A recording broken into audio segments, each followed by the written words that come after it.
All right, Laura Styles, Ebro, everyone. This is very, very exciting. It's been a long time coming for this city and for everyone really to get back to some sense of normalcy. And one of the things I've been thinking about again is, when am I going to get to attend a WWE event as a fan? Don't get me wrong. It's beautiful going and working the pay-per-views and being in the Thunderdome, but I'm by myself. There's no WWE Universe is there. And that is all going to change September 10th, Madison Square Garden. SmackDown is at the Garden, full capacity audience. And here to welcome in the big news is the star of the show, the head of the table, Roman Reigns. Roman, thank you for joining us, man. My pleasure, man. Thanks for having me. So I got to ask you, the obvious, easy question. How exciting is it for you to just get to be able to do what you've been doing in front of a live crowd again, in this case, at the world's most famous arena, Madison Square Garden? It's cool. It's almost like in a weird way, like an off season, and you've been working on your stuff, you know what I mean? Working on your skills, sharpening all your tools. And it's nice because obviously with the Thunderdome and, content being king, we've been able to display some of these tools, but to be able to put it in front of a live audience, to be able to use that interaction that's made, our product, the WWE, our interaction between, performer and audience, such a special, relationship and such a special atmosphere, to be able to put all these new tools and all these different skill sets to the test is going to be exciting for me. So can you promise the WWE Universe of New York, who's listening right now, and by the way, tickets go on sale tomorrow at 10 a.m., can you guarantee them that come September 10th, you will not only be head of the table, but also still be our Universal Champion? Well, I'll just say this: if I'm not, I ain't gonna be there. So, me and the Universal Championship, the key to the kingdom, it goes hand in hand right now. There is no difference. We're attached at the hip at this point. So, if for some crazy reason, some, uneventful scenario happens to where I'm not the Universal Champion, you probably aren't going to see me up there at MSG on September 10th. So, with that being said, it's all guaranteed that I will remain the Universal Champion. I will remain the head of the table, the tribal chief, the best of the best. Where's Paul Heyman to just keep going? It's too much. It's too much to say at this point. So, ladies and gentlemen, the tickets are on sale tomorrow. I know your kids. Everyone's been desperate to get back after it. I know I have been as well. We're going to be giving away tickets down the line right here on Hot 97, but we just wanted to have Roman on so we could celebrate this tomorrow. The tickets go on sale for September 10th at Madison Square Garden. Now, Roman, I got a lot of things to dig into with you when it comes to the last year and change that you've had. And we're going to do that. What I'm going to do right now for the Cheap Heat audience is send over to Stat Guy Greg this room so he can join us, and he'll join in here. And the first thing I can't wait to do, listen, maybe you'll prove me wrong, but Stat Guy Greg and I have had an argument about the Thunderdome. He loves the Thunderdome so much for live TV, for week-to-week TV, that he would be good with that staying. And maybe I'm too close to it, Roman, but in my opinion, getting to be there just once a month and feel what it feels like, and don't get me wrong, getting to see everyone work, it's a beautiful thing. I enjoy watching it on Peacock, all of that. But I can't help but think that you guys are desperate to be able to do this in front of a live audience again. Yeah, I mean, you have a pretty cool perspective. I've seen you within, TVL, the locker room for our production crew, through the backstage, the catering, all the way to doing your thing on the panel, and by the way, thank you for the catering, because you are the head of the table. So every time I take a bite, I'm saying I appreciate you. We out here filling bellies, man. That's what we do. Don't worry. I got 5 kids, so it's every day for me. I'm used to feeding people. But yeah, your perspective is neat because you kind of toe the line where you have that fan perspective as well. That's what kind of sucked you into the product and this world. But then you also, from a professional standpoint, help us tell our stories, help us, to display the information that we're trying to get across, help us, transfer the message. So it's hard, because as someone who was born in this, also a fan of it, and someone who's deeply tied into it, there's no there's nothing that can ever replace that simultaneous response, that interaction with the fans. But then, the other side of it is, as someone who's been on the road for a long time, Hmm. you start to appreciate this once a week. We jump on the bus and we just head to Tampa for a few hours, and then I'm right back, in my bed. So there's never going to be any scenario that's going to replace that live response from our crowd. But at the same time, I think you have to find the silver lining in everything, and the Thunderdome, obviously being in quarantine and being in the middle of a pandemic. It's not fun, and a lot of people's lives have been affected. A lot of lives have been lost. So we're always thinking about them, and trying to pay our respect to them. But also that comes with the hard work that you put in every day to make this adjustment, to make the best out of these obstacles and adversities that are in our way, which I think is going to just make it even sweeter for when we do kind of get back to normal and we do open up the events and bring in that live crowd. So it's a little bit of both. I'm gonna stay in the middle, stay on the fence on this one because Well, listen, like all of us, there, as weird as it was to adjust, once we got used to the working from home thing. Like, I went back to the studio today, and, like, don't get me wrong, I miss seeing Ebro and Laura in person. But yeah, you get comfortable waking up and walking to the living room to go to work. So that man. perspective is certainly different. Oh, Stack Eye Greg, welcome aboard. This is Roman Reigns. Oh my God. I mean, I don't even know. What do we call you? Do I address you as the tribal chief, sir? All that's fine. All the above. Yeah, we got plenty of monikers, plenty of AKAs. So yeah.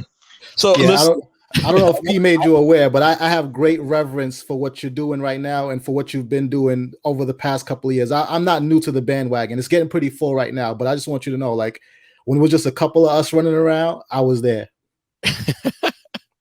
I don't know if it was only a couple, but I yeah, appreciate come on. They made it sound like that. They made it sound like that. that. Now, That's what now that's that's what that loud minority wants you to think, but they right. they don't travel I with was us. They're not on all the early tours. arrival. They're not international. They don't see how the complete global response is. I wish it was just a domestic situation, but man, this is WWE, and the Roman Reigns brand is global. Now let's talk about this run, Roman. That I remember sitting there that day. We were finishing up the podcast. Actually, it was an odd Friday where we recorded, and all of a sudden I had the volume down, and I see Paul Heyman, and I see that camera pan over and see that you guys are together. And Roman, man, I'm curious to what you guys talked about beforehand, because if the goal was to just surprise people and have people go, "Oh my God," a moment, bro, that was one of the most exciting moments, an actual turn that makes people go, "Holy ish, this is happening." Where did the conversation begin? And was that the desired effect? Was just one of those rare moments where people can't believe what they're seeing? Well, I think the rare moments and displaying new layers, and elevating the performance every single week. That's always going to be a part of a staple of what we're trying to do. But I think what's made us so special is the preparation, and that goes individually throughout our careers, Paul and I. Everything that's had to happen, and the journey that we've both been on to get to this point in our careers to kind of collide and make this thing happen. But I think it goes with the similar and the very parallel mindset of trying to be the very best every single week. And this is some stuff I've said to Jay and Jimmy on screen, but I mean, it's a shoot. It's for real. Is we're trying. This is the only way I want to be remembered, is being the hands down, head and shoulders better than everybody else on the show, everybody else in the world. They're all trying to catch up. I mean, at this point, I feel like within a marathon, we're lapping people because we put so much preparation, so much thought into the detail, the nuance, and trying to deliver the most sophisticated, not confusing, but very respectful stories as we can. But you know, it was something when me and Paul knew we were going to get together. It was immediate, just starting to spitball and kind of just we knew it was something that was going to have to be fleshed out like in real time, obviously week to week, and be put into the situation and know our barriers, know which walls we're going to have to go over, avoid, or just bust right through. But we were game planning everything, and I think that was the common denominator. Is that we just want to be special because we both, I mean, we're at points, you know, he been, you know, on an awesome run with Brock for what, like 10, 12 years, doing everything that they did. And then for myself, I mean, I already had 4 main events of WrestleMania, multiple championship, you know, reigns and stuff like that. So there wasn't much that I hadn't already done in this industry. So I think for both of us, it was just really about developing that cherry on top, really, you know, solidifying the legacy and cementing this Hall of Fame portion of our careers. So I got to ask you this. When does art and life, I know it's hard to pinpoint when the blur happens, but I don't talk about on the podcast the things that I see and hear when I work the shows. I have I respect everything too much to blurt anything out, but I can say this without saying anything. There was a moment when at some pay-per-view recently, Paul was delivered information regarding you in front of me. And I didn't hear exactly what was said. I just heard Paul's reaction. And Paul went, he's not going to like this. He's not going to like this. And I popped so big because in that moment, I can't tell story and real life. Like Paul Heyman's really working with Roman Reigns all the time. And a message for you was being delivered to him. Did that relationship emerge over time where to some degree, the way we see it on TV is kind of the way things are when you're at work?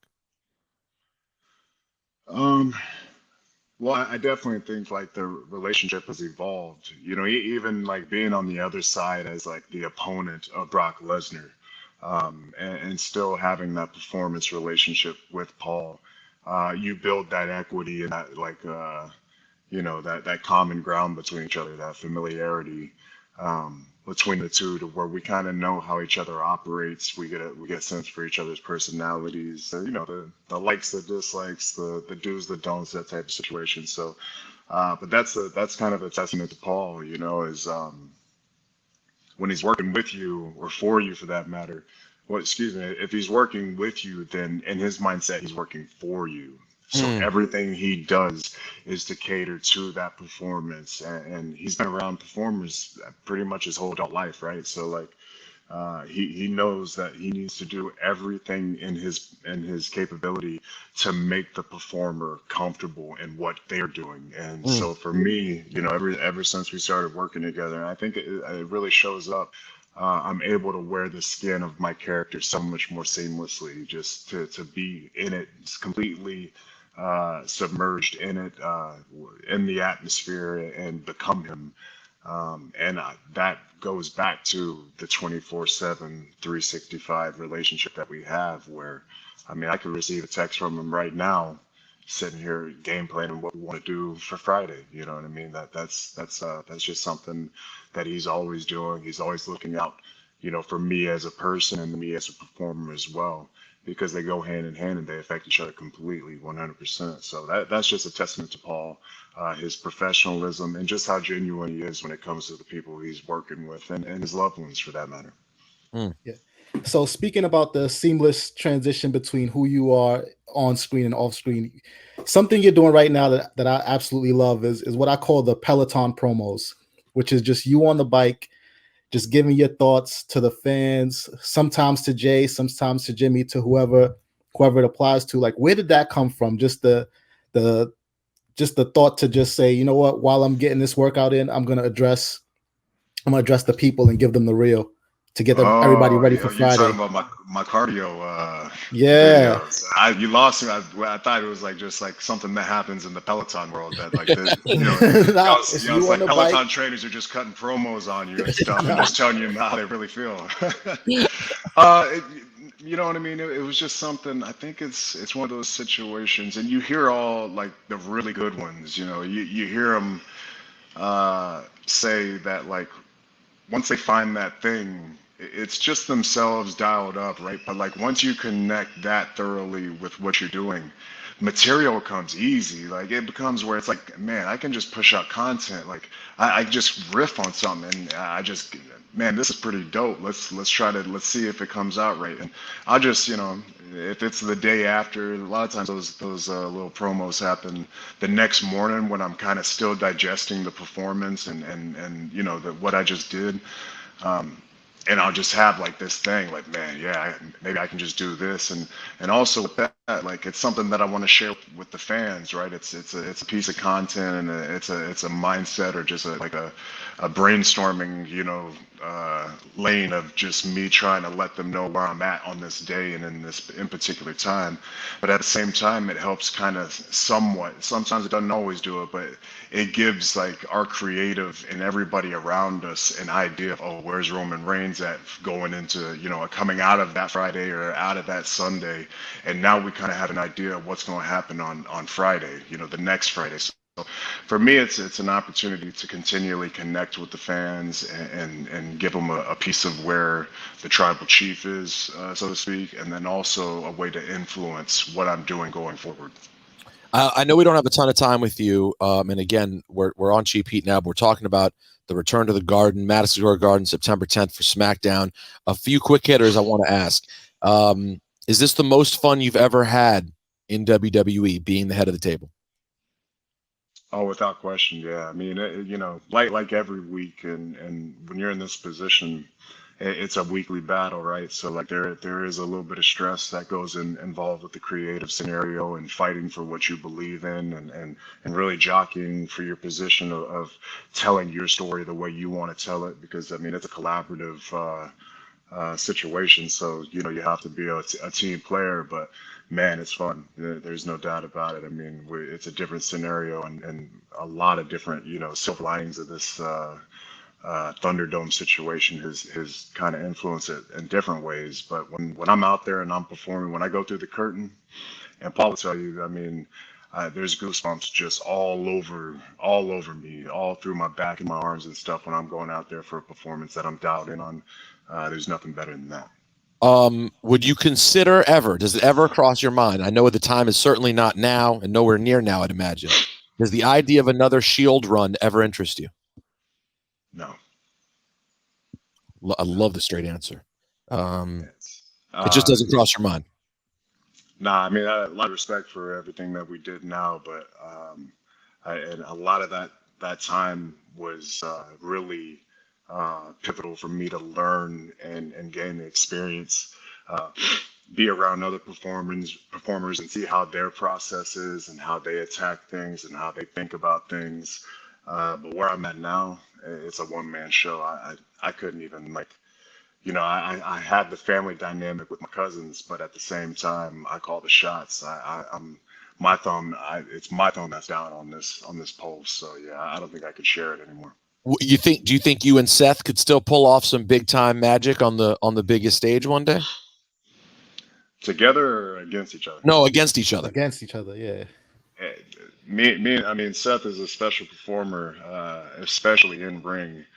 That like it can be a cold situation. You give us a crowd, you give us a ring, and we're gonna make something special happen. So you put us in a scenario like a WrestleMania, a SummerSlam, a big pay-per-view, no question. I mean, that chemistry, that strive for greatness between that ambition for greatness between the both of us.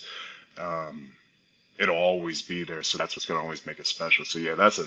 That's easy. That's like insurance policy. When in doubt, throw me and him together, and it'll be off. In case of emergency Yeah, break. isn't it fair to say though? Go ahead. Isn't it fair to say though that's where you at with anybody? Like if they drop anybody in the ring with you, I feel like you're gonna get magic, no matter who it is, no matter how much the notice is. Yeah, I mean, I do feel that way, and I have that confidence. And I feel like my character work is so layered now, and I've gotten to a point now where like my my my storytelling as far as like physical conflict has come from so far within my background with football, just being a young man, you know what I mean, with whether legitimately fighting my cousins to be in college fighting in a bar. You know what I mean? Like, don't Right. do that. I'm not condoning that. I'm not like promoting that. But you got to defend yourself if need be. But like, it's one of those situations where I have so many different like experience factors that kind of tap into my performance now that I know how to display these type of stories. So like, I can find a way to really brighten up a rivalry no matter who it is. But whenever your dance partner is really good, it makes it so seamless. It makes it such a, such a more unique, um, performance, I think. But I have no question, no doubts in my ability to raise people up, to make them step up. What happens? We've heard there are rumors out there about us getting you versus John Cena at some point down the line. And if John Cena were to walk back into that locker room, do you feel at this point like the changing of the guard has officially happened, and where it is clear at this point that he is someone who will always be a part of the company, but is visiting, and it is your house now? And how will that impact you in terms of working out, if you were to work with him, the way that you would work? Like, do you see yourself being in a different position in that relationship where the young pup is kind of now the big dog, no pun intended? Um, so I think there's a couple of different like folds to this scenario because like even before like I forget which year it was. I know it was a No Mercy when me and John went the first time. I had already been in that position. You know, I mean, John had been kind of around periodically, jumping in kind of on interval stretches. But like I was still the main event. You know, if he jumped into a live event and to help out the show, he would go on before intermission, or he would find himself in a different Hmm. position. I would close us out. You know what I mean? So it was still a situation where, but at the same time, like you said, I was much younger, and that's where a part of this process that we're in now, these new layers that I'm showcasing. It took every single, every day, every single week on the road, every single year, and all these manias to stack up to put me into this position to where I truly can tap in and maximize my potential, and take it even further than that. But at the same time, and this is this is just the way our business is, and that's what's beautiful about it, is the respect that we have for our history and the respect that we have for the superstars who pulled that wagon. And there's no question, you know what I mean? It would be a bold-faced lie if anyone ever said John Cena did not.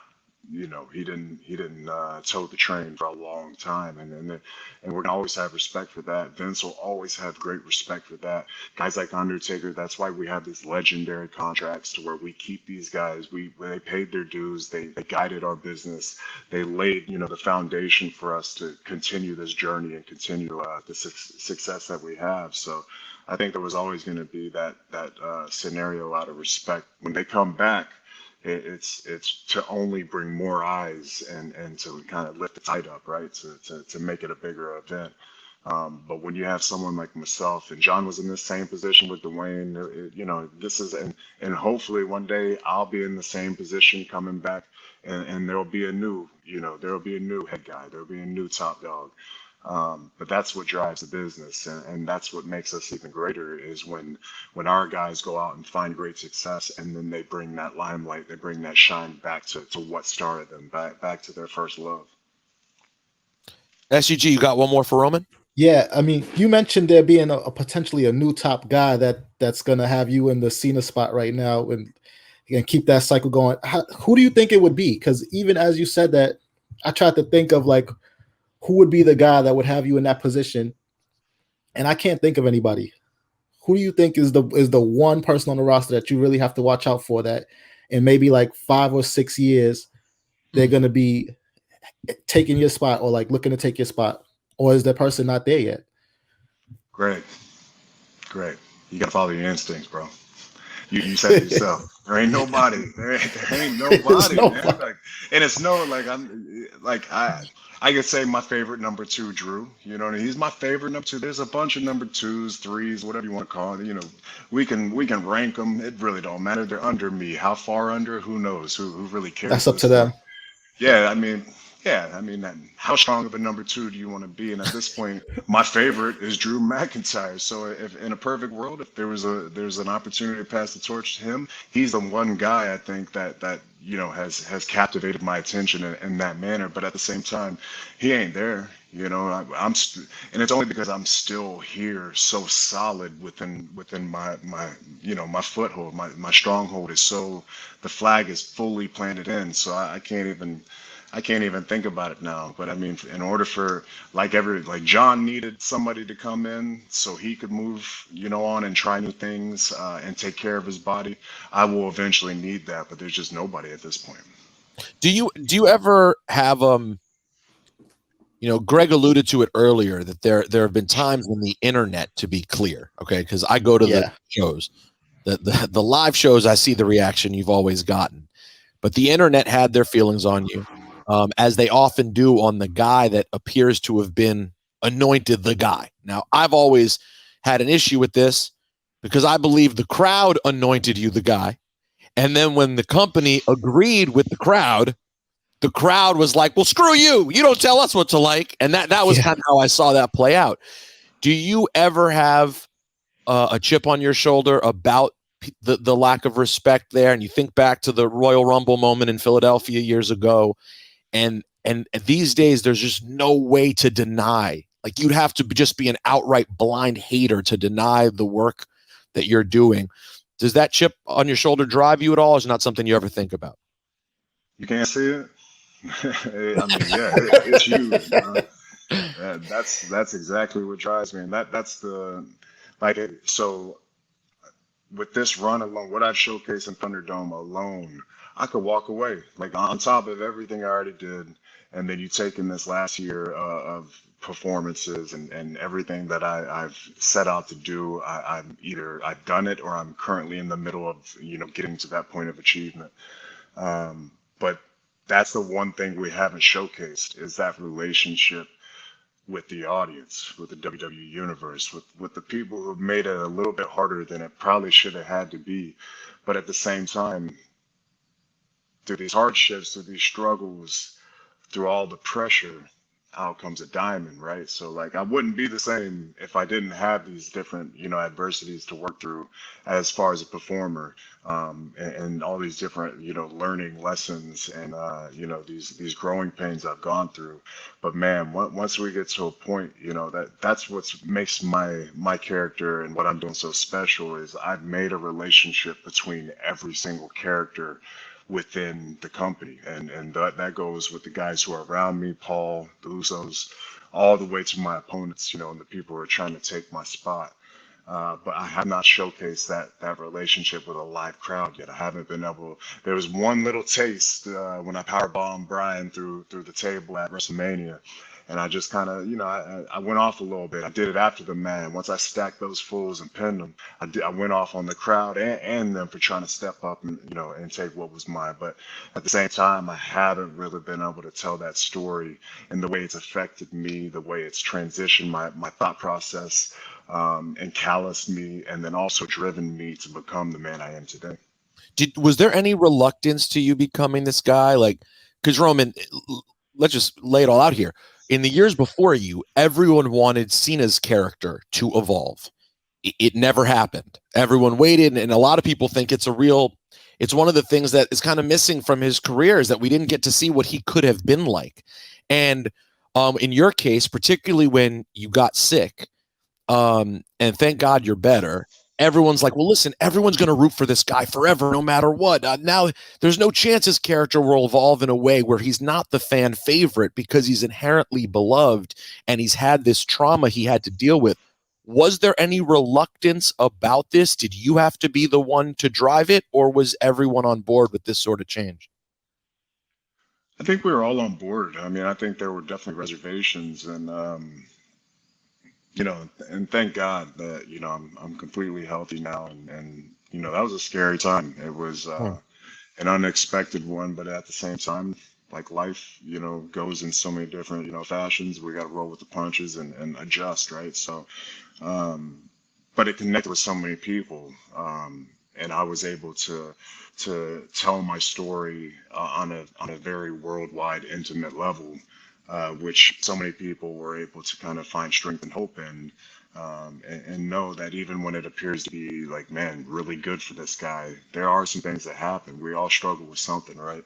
No matter if it's something with your health, all the way to something as common as paying your bills, whatever it may be.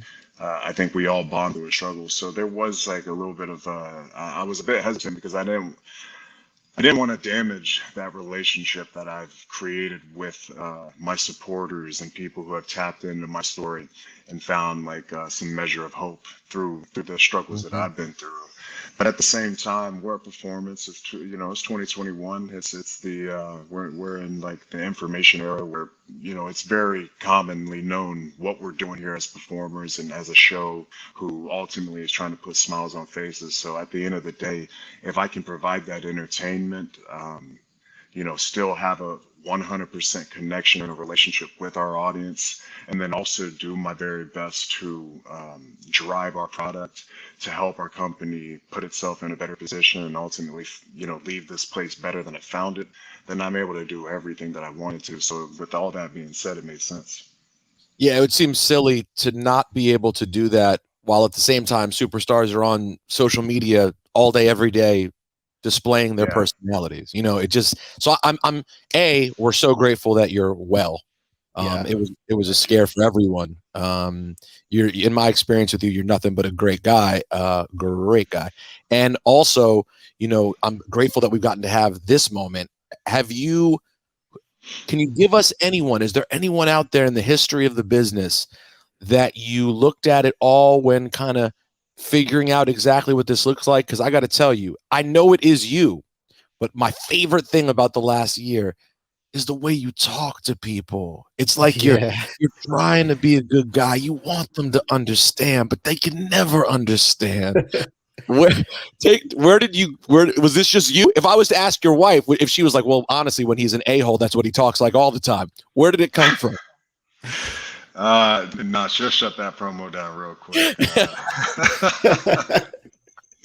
I think it's absolutely a part of me.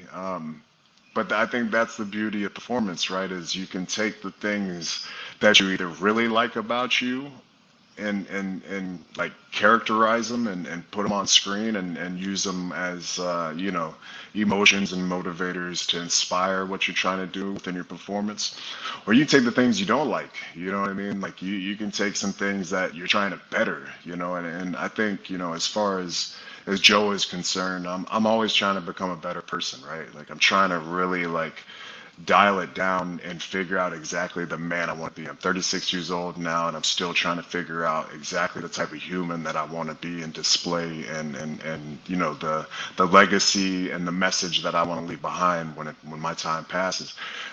So every single day we're working on something. We're working on some kind of progression to be a better man, a better husband, a better father, a better son, what have you, et cetera, et cetera.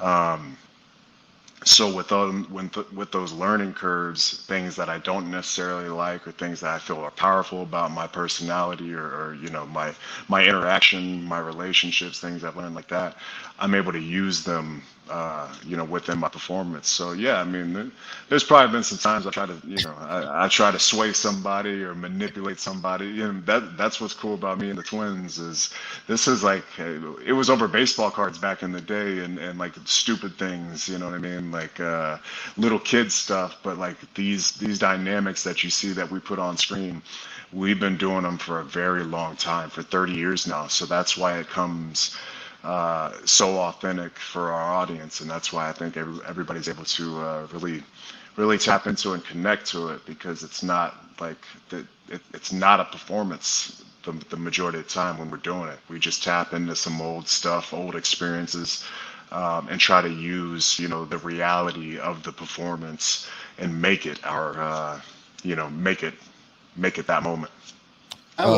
Go ahead. So I have a question too. Growing up with the twins, have they ever tried to 2-on-1 you ever, like, they ever tried to jump you? Has anybody with situations? Because I would imagine, like, you guys are always so close in age, and, you know, I have cousins that I'm close with, and, like, the sibling bond, as close as you are as cousins, sometimes when push comes to shove, that sibling bond, you just find yourself in a situation where it's like, all right, I got to eat this one. Okay, so no, they've never done that to me.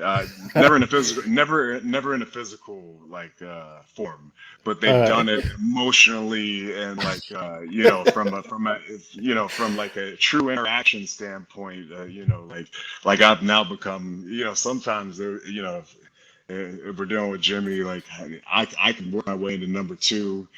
Jay goes in at number 3, but then like something happens. Now now I've been pushed in, or their younger brother gets on, and I'm in the 4th position. Like it's one of those different.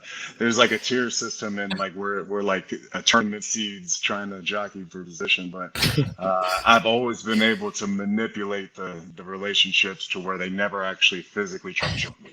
So not yet. We save that for on camera, but it's always been one of those things. I don't know if you have, like, I grew up with twins. I had 2 sets of twins. You know, my sons. That dynamic is completely different. Like they're like, you have brothers, right? Like, you know, and there's a bond, but there's a different level of connection and bonding between twins. And man, it's a different dynamic. And my whole life I wanted to be a twin. I wanted to have that type of relationship. But then once you get older and when you see the negatives and the struggle for identity, it really pulls you back, and you're like, well, man, I'm thankful for just being me. I'm thankful for being unique enough to be a one of one. But all these different lessons and dynamics and interactions and perspectives that we've had through our childhood all the way to adulthood, it's allowed us to really create this dynamic and display it, you know, in a performance aspect. So it's being twins is it's a different world, man. But those fools never jump me. They never will. That's what I like to hear. That's what I like to hear. All right, Dipperstein's not here, but he had one question for me to ask you, which is, since you are the head of the table, if forced to order for the table, what appetizer are you getting? I mean, literally at a restaurant. What kind of restaurant? Is this just whatever I want? That's a good question. Yeah, take whatever you want. If you had your choice as head of the table to pick an appetizer for the table, what appetizer are you doing? We're gonna do crispy rice, like the spicy tuna on top of the crispy rice. Ooh! You ever been there, like in sushi? It's gotta be good though. This has to be like grade A. Like this sushi restaurant has to have wagyu and toro and like all the Japanese fish and stuff like that. But yeah, and then we'll do something like some Brussels sprouts, like some good crispy, like good flavor Brussels sprouts or something like that. Yeah, man. Crispy rice and Brussels sprouts. That's the next T-shirt coming. Yo, Roman, I love getting to talk to people when they're having like a real moment at the top of their game, and you have been doing that for over a year. Madison Square Garden, September 10th. Tickets on sale on Friday, and of course, we got Money in the Bank coming up. We got SummerSlam coming up, and every Friday night on SmackDown. Appreciate you taking the time with us today. Yeah, thank you, Roman. Thank you for having me. All right, man. See you around the bend.